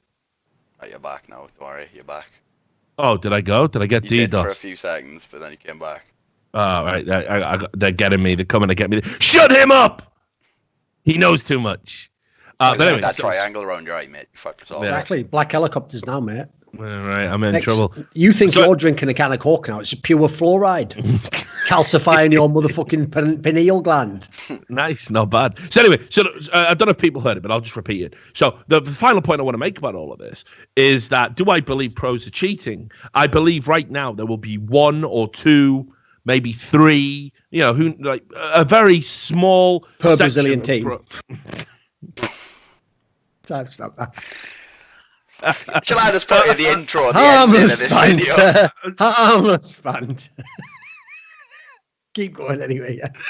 Right. So, there's fucking there'll be 1 or 2. There'll be 1 or 2, and they'll be living in the fucking corners of their eyes every fucking day. But think about the level of scrutiny there is. Think about Sabrosa.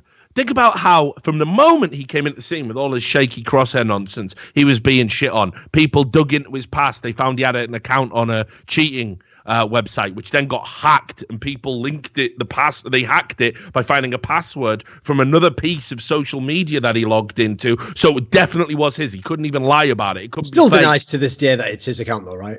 It absolutely is. And I verified that independently. Suppose, and look, having an account on a cheating forum isn't even proof absolute that you're cheating in this game. It wasn't for Counter-Strike. The cheats he was asking about, the posts that he made, the game that he was playing, wasn't CS, wasn't CSGO. So think about that. Think about that gauntlet that he had to overcome. And think about how his pro career is pretty much ruined. He's playing on that French-Canadian team, dodging lands in Canada because of reasons and everything else. And that's his life now. He'll never be on another pro team. He'll never get taken seriously ever again.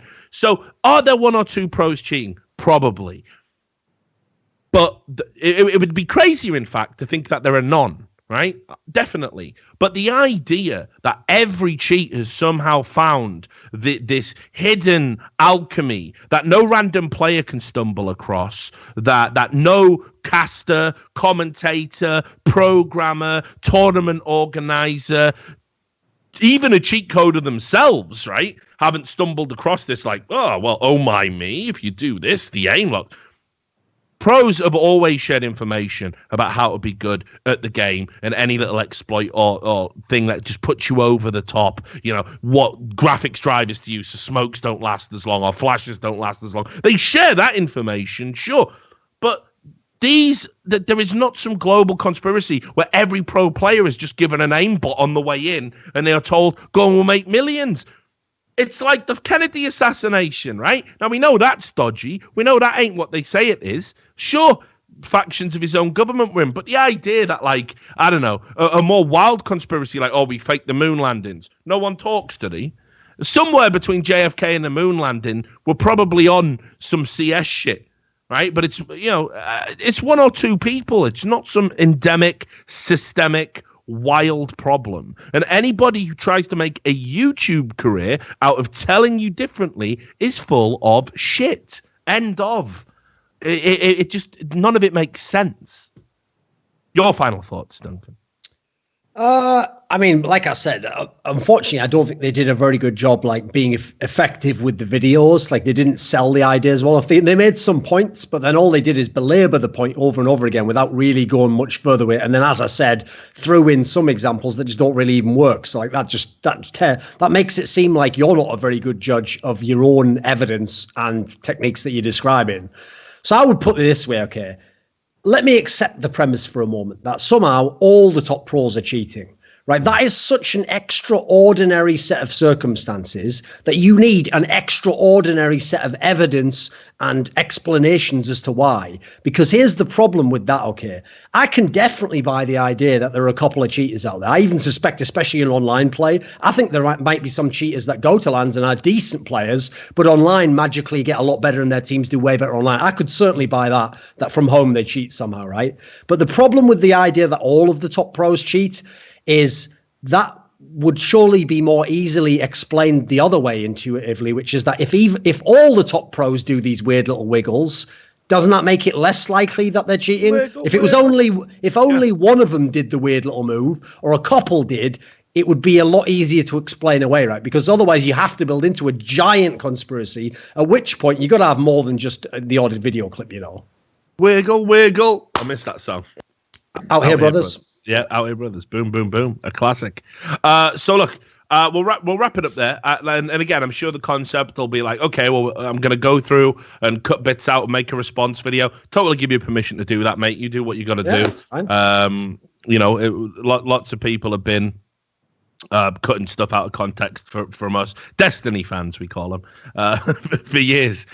So anyway, look, we've got about 15 minutes more. So I was going to talk about the Katowice format. That was the other topic I promised, but we can just get into that in another show in the new year. So right. Here's something that I think we should talk about to wrap up the show, because this hasn't been controversial enough for me. Let's really ramp that hatred up. Let's go nuts. So what could it be? What could it be, Duncan? Well, we talked about the Peacemaker situation, didn't we? And we're still none the wiser about whether or not he's going to play for Tyloo at the major. And again, every hour really that goes past, it's like it's just crazy to think that Tyloo have qualified for the major, might not be at the major. They're being held hostage by one player, and it didn't sit right with me. And I think people who watched the show saw the cogs turning. So I talked to a few other people in the scene and I reached out to my sources, and just get this. And I got to get your opinion on it. So, and I've got no reason, and I'd love to talk to Peacemaker about this. I've invited him on the podcast before, and we just keep missing each other or whatever. But they told me that basically the whole problem, the whole thing he's intimating is that because he doesn't get a sticker, because he is a coach stand-in, he wants a cut of Tyloo's logo sticker, or he won't play. And I've had this on good authority from 3 separate sources. And indeed, if you read between the lines on Peacemaker's own fucking Twitter feed, it doesn't really look like he's denying it. He's leaving a breadcrumb trail for anybody to just fucking arrive at that conclusion anyway. You'll see this tweet, which Sam's going to bring up for you now. It says here, not official, but I heard Valve saying that coaches shouldn't have signatures in the game, even if they have to stand in for their respective team. Why does Valve even collect a 6-man signature in the first place? And 2, what if the coach becomes a player then? Unreal. Just Moret's in there, giving him the beat, saying, hang on, didn't you say you were going to play and then now you're not? Like, he did, actually, Peacemaker. And he's deleted some tweets since. Anybody who follows his Twitter can verify this. I don't know if they've been archived or whatever. But he's actually deleted some tweets, including the one where he said, I'm going to make a video explaining my position. I think he's thought better of it. I think he realizes there is literally no way to sell. Well, I just want some money in it. Right? So... I thought what happened was he was trying to record it and he kept fucking pressing spacebar by accident. He kept fucking like pausing the video or something, wasn't it? It's hard to have motor control, mate. Yeah, it's true. It's a lot easier to just pull up that fucking Microsoft PowerPoint, get to work for another team, isn't it? So anyway, keep going. Yeah, we won't go too deep down that one. Yeah, no, better not. Right.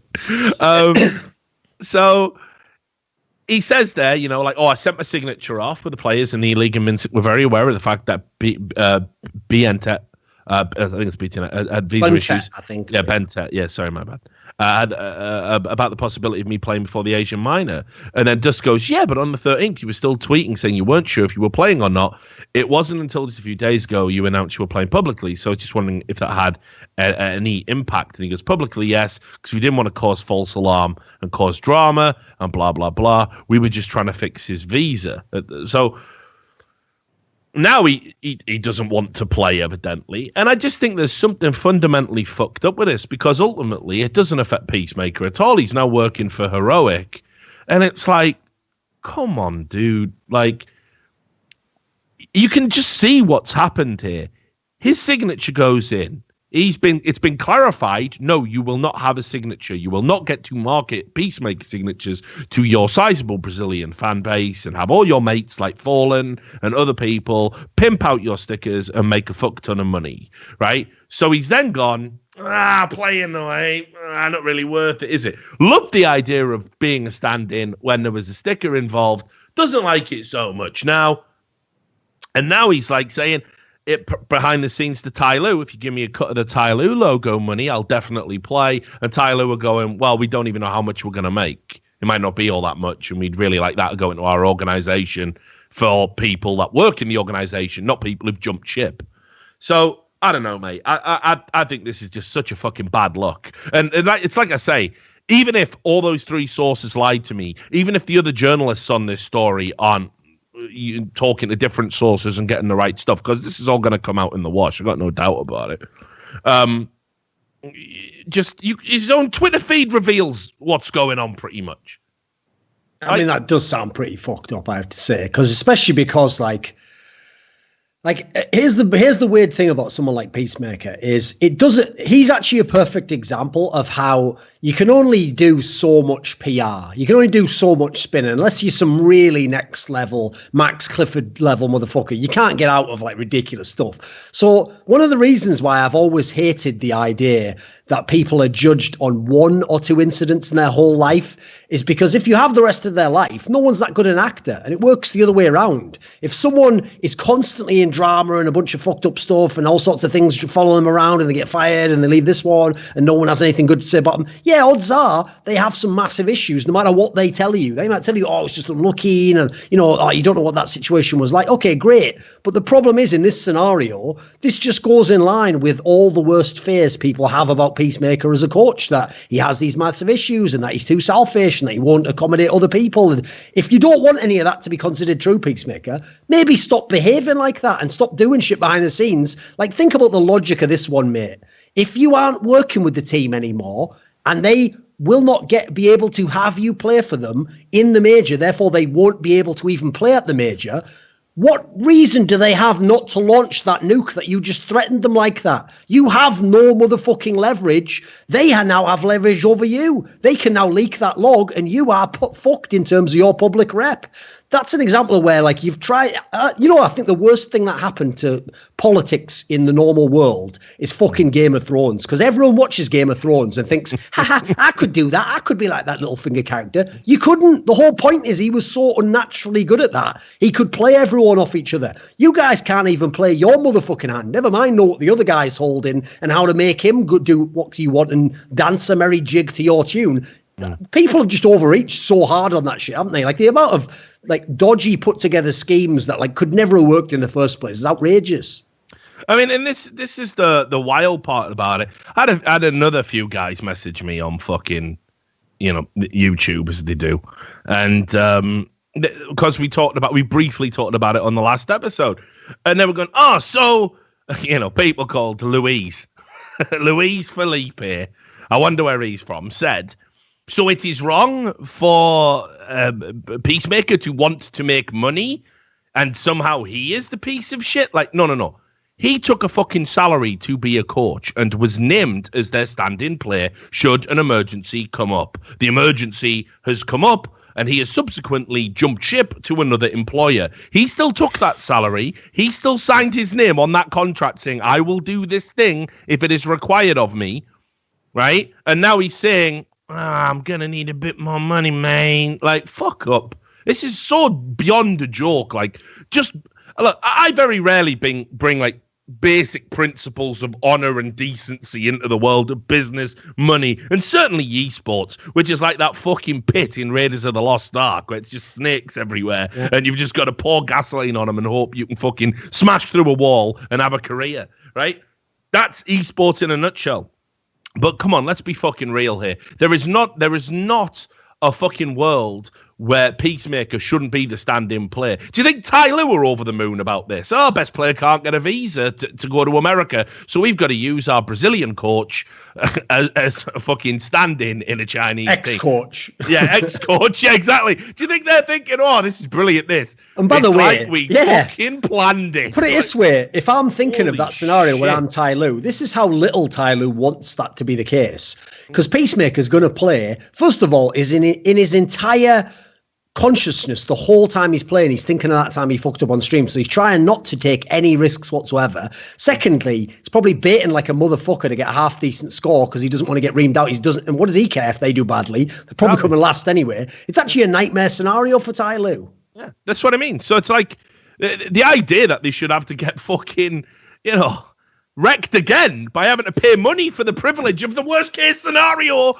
Oh man, it blows my mind. This is where, though, we need Valve to take a stance, right, that you can only take in games that involve IP rights and when you've got a massive company like Valve. So obviously, famously, Gabe Newell did come out when James was doing that Shanghai Major and just fire him on the spot on Reddit and say, James is an ass, we'll not be working with him. And he can only get away with that if you're a billionaire dude who's at the top of the company and you don't give a fuck and it's your game and you run everything about it, right? Likewise, all we need is Valve to come out and say to Peacemaker, you must play in this major or you will never play in a major or coach a major again. But here's the thing as well, there's people messaging me, there's people in the chat saying this. They're going, oh, Richard, I thought you were against conflict of interest. How funny it is now that a Brazilian is...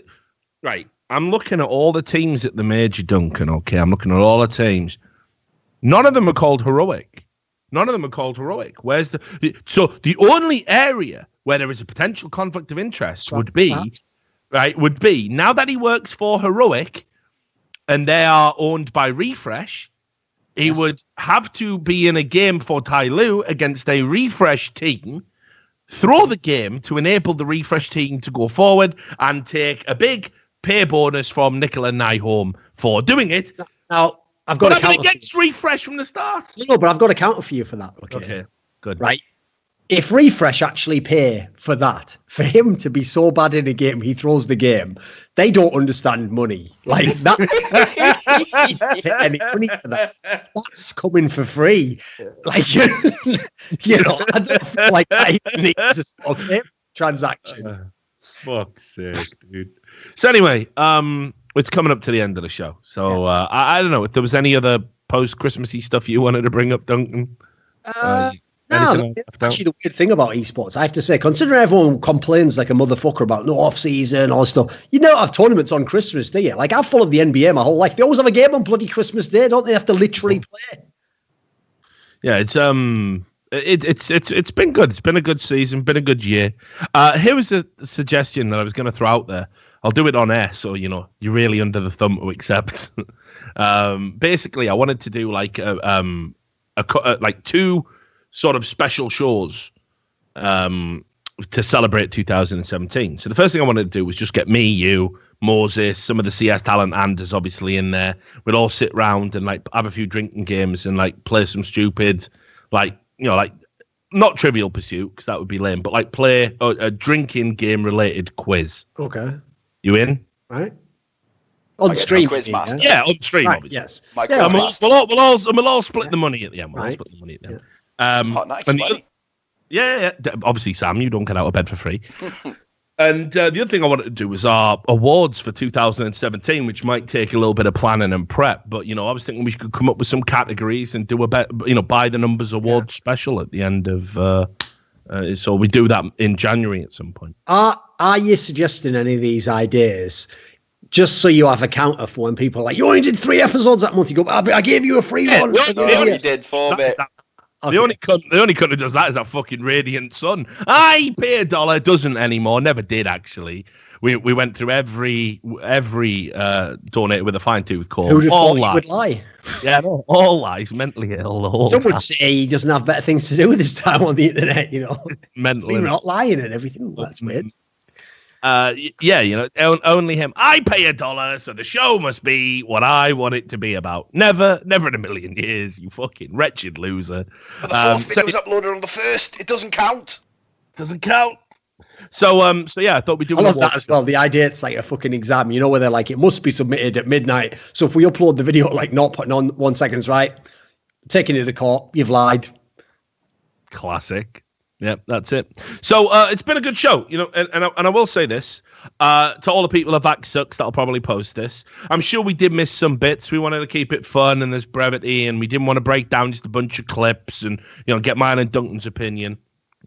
As I said, I've got a very good understanding of cheats, how they work. I've got good tenure with cheat coders. Some cheat coders, by the way, some, not all, but certainly some respectable ones. They actually lean more towards the Vax Sucks way of thinking. Okay. For example, I won't name names, but one cheat coder I talked to is like absolutely adamant that Shock's cheated, Flusher cheated, few others. It's that's what they believe based on their understanding of cheats. I've asked them to come on shows before. A lot of them don't speak English. They're from Eastern Europe or fucking Germany or South America, so they don't feel comfortable articulating themselves. Is what they always tell me. But I'm always happy to go. Look, knowledge is power. The idea that we shouldn't talk about this stuff is stupid. You're never going to crack. Sure, yeah. Never going to crack the problem. And I commend the efforts of everybody trying to keep Counter-Strike clean, because that's what I want. That's what Duncan wants. That's what we should all want. But equally giving into hysteria and derangement. It's like you're a Hillary Clinton supporter at this point if you believe in that everybody in Counter-Strike is cheating. So I look forward to seeing the concept response, and hopefully Dan M, he's back now after a 6-month hiatus. But honestly, you're never going to be the guys to bust. What was he doing for 6 months? I dread to think. Probably making a Commando sequel with Arnie. So anyway. Tell you what, maybe he needed to get off that little steam, Bennett. Not bad. Not your best work, but not bad. So look, let's it's all right. Sorry, it's time that. Right. So look, let's thank all of our patrons that, of course, make the show possible. So and we didn't get any questions again, which I'm amazed. For a special episode like this, I would have thought we would have been inundated, but it didn't happen. So Detlef and some. Not even the people who pay. That's true, isn't it? It's true. Including even the fake people who pay. Oh no, they're really arse, mate. All the ones that don't pay, really arse. The ones who don't really arse. Like last Reddit thread about this, it was just all people talking about why do they delete stuff from the right. We'll go over this a million times, shall we? Like eventually, I'm just gonna wake up one day and just fucking I don't know. I'll just go postal, just fucking snap. Because I hear this fucking shit over and over again. But you cut 5 seconds out of the last show. I bet they were the best bits. If you think that, fuck off. Stop watching it. Right. Thanks. Let us watch it live, you rats. We do it live. $100 plus patrons. Oh, he's gone again. He's gone again. Looks like you're reading the patrons out. Let's see if he comes back. Last time was only 5 seconds. Our $50 patrons, Funky Boy, Sartawar, Daniel Klamanov, Yordnov, Marcus Yunpa, CMFX, Carl Oscar Garcia, Firm, Humongous Watt, and William Southern. And yeah, it's been a good show. Hope you enjoyed it. We'll try and do stuff like... You DC'd the entire patrons. Someone... Oh, he's gone again. Oh, he's back. Right, there we go. Right, do it again. Is trolling me right now. Right, we'll do that again, shall we? Yeah. Oh, I'm kidding. Oh, he did actually freeze it as well. I thought it was off. No, I'm just good, just popping and locking. Right. Big Hungry, Chris, these are the $100 plus patrons. Big Hungry, Chris Enwin, Detlef Insomniac, Mateus Pietrkowski, and Jerky's Minion. And our $50 patrons, Funky Boy, Sad Sawar, Daniel Plamanov, Yordanov, Marcus Kyunpa, CMFX, Carl Oscar Garcia Firm, Humongous Watt, and William Southern. This was By the Numbers. Next time we see you, it will be 2018. So have yourselves a happy new year, and we'll see you then.